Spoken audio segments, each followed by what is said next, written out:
안녕하세요, 베롤입니다. 저출산 관련주 연말 이슈가 있어서 한번 체크해 보려고 합니다.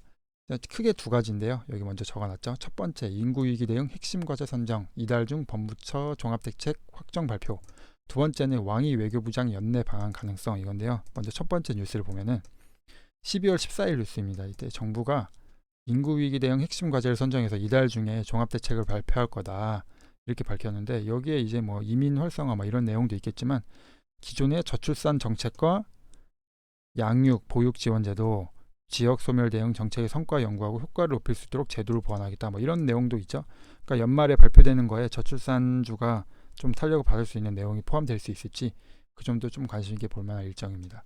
두 번째는 12월 15일 뉴스인데, 왕이 외교부장이 연내 방한 추진, 시진핑 주석 방한 논의할 듯, 이런 뉴스가 있었습니다. 이제 왕이 외교부장이 지난번에 시진핑이 3연임에 성공했을 때 정치국원으로 승진했는데, 이제 내년 3월에 전인대가 있기 전에는 해외 활동을 자제할 것으로 보이고, 그 전에 이제 마지막으로 방한할 수 있다, 그 뉴스입니다. 이후에 이제 이때 처음 뉴스가 나오고 후속 뉴스가 나오지는 않았는데, 이제 연말까지 얼마 안 남았죠. 그래서 방한 뉴스가 다시 한번 좀 붙을 수 있을지는 좀 봐야 될 것 같아요. 좀 불투명하긴 한데, 그래도 일단 참고해 볼 만한 것이, 왕이 외교부장이 오는 거는 중국 소비주들한테 좀 긍정적인 이슈죠. 시진핑 방안으로 연결된 이슈니까요.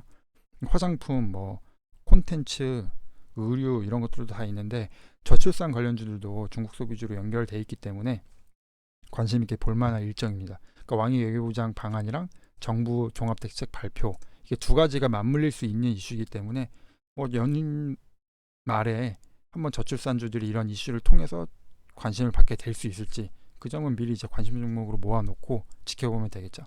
그 관련주들을 간단히 보면요, 일단은 유아용품 업체, 그리고 키즈 콘텐츠 업체, 이렇게 정리해놨는데요. 이게 좀 많은 종목들이 있는데 대표적인 종목들만 갖고 왔습니다. 보통 이제 제로투세븐, 아가방 컴퍼니는 저출산 관련주가 이슈가 있으면 가장 먼저 일단 테마성으로 튀는 종목들이죠. 그 모나리자 같은 경우에는 최근에 마스크 관련주로 중국 코로나 관련해서 좀 올랐던 종목이고요. 그리고 눈에 띄는 종목들이 이제 키즈 콘텐츠 업체들인데, 최근에 웹툰, 웹소설, 콘텐츠주들이 많이 오르면서 같이 좀 주목받았던 종목들인데요. SAMG 엔터는 3D 애니메이션 업체인데, 티니핑이로 되게 유명하죠. 최근에 어린애들이, 유치원생들이나 이런 어린애들이 이제 티니핑이 엄청 인기가 많은데, 그 회사라고 볼 수 있습니다. 삼성 출판사는 핑크퐁 관련주로 제일 유명하고요. 캐리소프트도 이제 캐리와 친구들, 이런 키즈 콘텐츠를 만드는 업체라서 묶어서 보면 되겠습니다. 간단히 차트를 보면은 제로투세븐 같은 경우에도 이제 오늘 장이 안 좋아서 전체적으로 다 좀 밀리긴 했었는데, 제로투세븐도 크게 추세를 훼손하고 있진 않아요.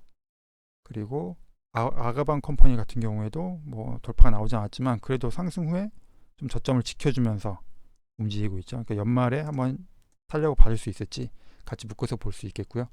그리고 이제 모나리자 같은 경우에 최근에 마스크 관련주로 올랐는데, 이것도 이제 횡보 중이라서 아가방이나 제로투세븐 이런 종목들이 관심 받으면은 후발주로 좀 움직일 수도 있겠다, 그 점을 좀 보면 되겠습니다. 그리고 최근에 신규 상장주로 SAMG 엔터가 첫날 급등하고 조정 후에 다시 좀 올라가는 모습을 보이고 있는데요. 신규 상장주인 만큼 좀 개별적으로 움직이는 성격이 있는데, 그래도 시장에서 충분한 관심을 받고 있는 종목이다, 그렇게 볼 수 있겠습니다. 그리고 이제 삼성출판사 같은 경우도 이제 올랐다가 최근에 좀 횡보하고 있죠. 등락이 좀 있는 종목인데, 그래도 추세를 크게 이탈하지 않고 있기 때문에 좀 관심 있게 보면 되겠고요. 그리고 캐리소프트 같은 경우에도 이제 콘텐츠 이때 중국에서 승인 혼자 허가가 났다는 게 있어가지고 급등하고, 그 다음에 우리나라 OTT들이 중국에서 방영이 시작됐다고 해서 같이 좀 올랐었는데요. 이 종목도 이제 쉽게 급등이 나와서 가볍게 움직이는 종목이기 때문에 묶어서 보면 되겠습니다. 그래서 주요 종목들은 좀 이렇게 있고요. 연말에 이렇게 두 가지 이슈가 같이 묶여 있기 때문에 얼마나 좀 시너지 효과를 내면서 테마가 부각될 수 있을지, 그 점을 좀 관심 있게 보면 되겠습니다. 감사합니다.